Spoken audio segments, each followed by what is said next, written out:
So, Bill, what advice would you give to someone who is thinking about getting into real estate as a second career or balancing it alongside another job? Okay. As a second career, it's immensely tough if you don't have flexibility in your schedule, because you're going to have to show up at home inspections. You're going to have to talk to attorneys. You're going to have to talk to the mortgage rep. Most of this stuff happens during the day. So your client conversations usually happen at night because most of the time they're working. But all the other stuff is during the day. Now, granted, a lot of it is emails and whatnot, so it's gotten a little bit easier. But I still say that it's tough if you don't have the flexibility to attend to that. And I go back to the beginning. You need to practice more because you don't have the time.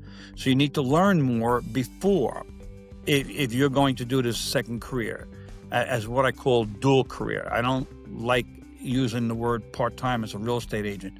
You don't want to go to a part-time doctor, and you don't want to go to a part-time attorney. So you definitely don't want to go to a part-time real estate agent.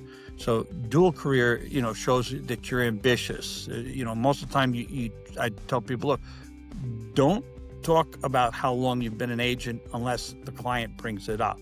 And if they do, you say you're dual career. It shows you have ambition. You have two careers. You're working your way out of one career. You can add to that story. But that's the way I kind of taught agents to phrase it.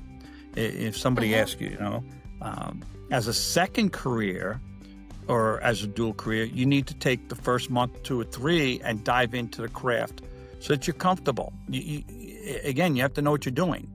That way, when you have a transaction going on, you don't have to reach out to your broker for every question that's time sensitive and could cost you a deal. All right, so that would be my advice for somebody who's looking to do this as dual career. If you're changing careers completely, like we did, it's the same concept. You've got to learn, get in, know what you've got to do. But if this is a new career, you have to have the time to get out there and put in the effort to learn. Your learning timeline doesn't have to be 3, 4, 5, 6 months. You can get a strong foundation in the first 30 days if you really dedicate yourself. Real estate, you've got boards, MLSs, lockbox, you've got all of these other expenses.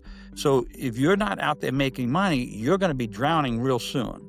So you have to think about what it is that you're wanting to do.